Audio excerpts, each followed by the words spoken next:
Hello, I am Rainer, the designer of Sorcerers, Adventurers, Kings and Economics tabletop role-playing game, and today we are talking about the combat system of Sake. And first things first, the free basic edition of Sake is downloadable from the link below, and the full edition, which is in Kickstarter at the time I'm making this video, there is link for that below also. Some time ago, Freddy from RPG Gamer made a good introductory video about the combat system also, so I linked this also in the description of the video.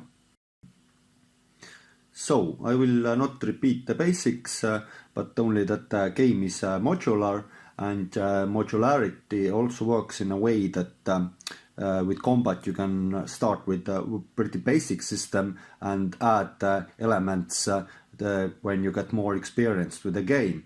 First you start out with knowing that to hit you roll the attack roll, the person you attack rolls the parrying, and damage reduction is subtracted from the damage. And that everybody has one action and one reaction. And that's basically everything what you have to know to start to use the Sake combat system. But when going deeper, you can see that there are a lot more things. Different maneuvers, different weapons that are better for different maneuvers, different fighting styles, and that different weapons can give all sorts of different bonuses, like piercing weapons give piercing bonus to pierce the damage reduction. So you can start out simple, and while getting more experience with the game, at the same time your character earns some more experience points, and you build your character around all those different maneuvers and different weapons and different weapon style abilities and so on. And today we take an example. Let's look at the Shinobi archetype. That is added in the basic edition also. And let's say that Shinobi is fighting this guy who is wearing an Teflon plate armor that gives them 8 damage reduction. So, as we see from the Shinobi's damage, Shinobi basically is not able to pierce this guy's armor. So is the Shinobi done? Not exactly. Shinobi can use armor bypassing maneuvers, what every character can use, but those comes with a penalty. But Shinobi uses Tanto, that gives that's a weapon that has a bonus for this type of maneuvers. So it's possible to do damage while bypassing damage reduction totally, and that's the game for the Shinobi, if built this way. So basically, you will be building your character around those weapons, combat maneuvers, and abilities. Because this is the starting build, but after getting some experience, Shinobi can buy new abilities. Example, the short swords speciality that makes the penalty for armor bypassing maneuvers even smaller, and totally nulls it even with Tanto or Tagger. So at this moment, this type of Shinobi character basically doesn't care about enemy armor anymore at all. Of course, as Sake's point-buy system, you don't have to build your character, your Shinobi character like that. You could go to sniper route, or become a mage or priest or mix of all after mentioned. Also, Shinobi has the ability for 2-weapon fighting and the ability for sneak attack. So let's look at those two. So the sneak attack ability allows to add anatomy skill level to the damage when the enemy can't roll parrying but has to roll reflexes. So this is special situations, mostly when when the attacker is hiding. But there are abilities that can be bought to generate this sort of situations using one of your attacks.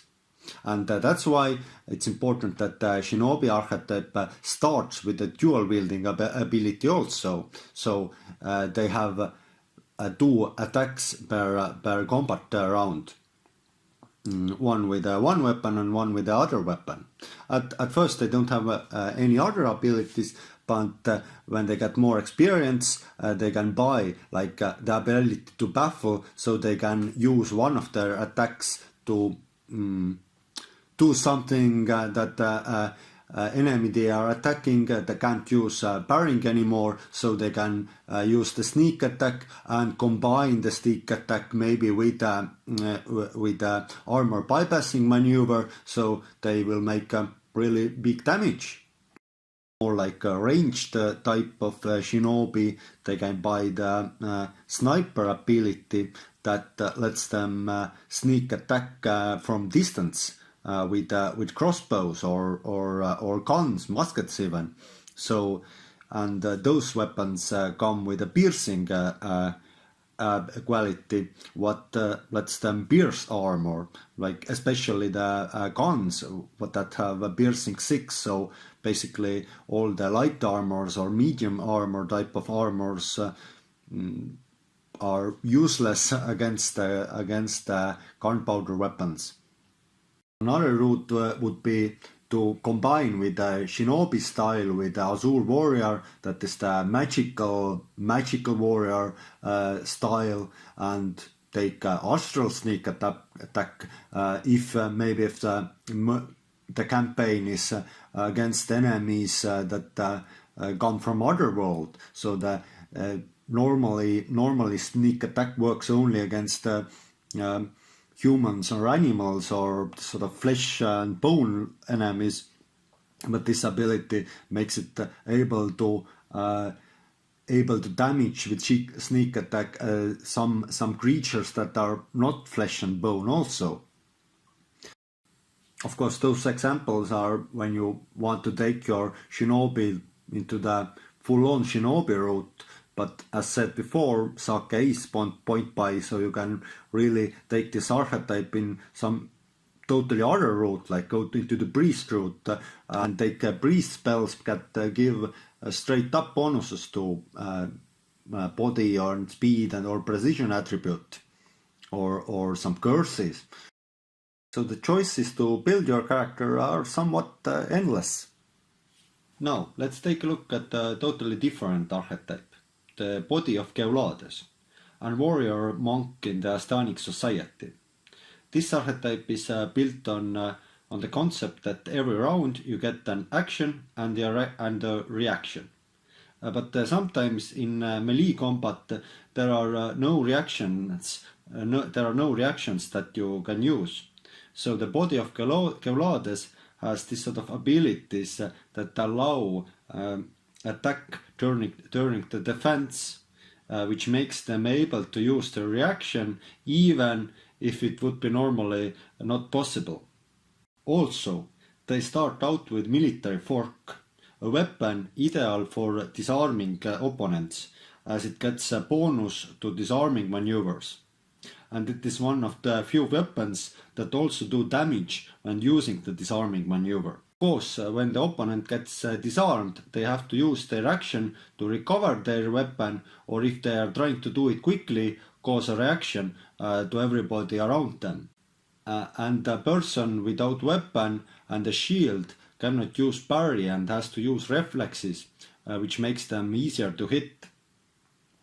And sneak attacks can be used against them. So let's get back to the situation where the shinobi was fighting the military aristocrat, and say that the body of Keulades is also there.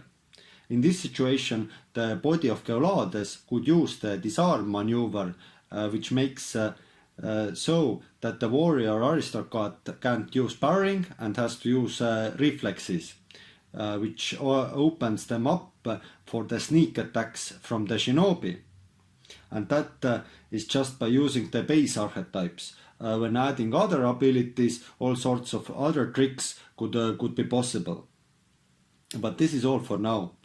Don't forget to check the links below for the Kickstarter and the free basic edition. Thank you.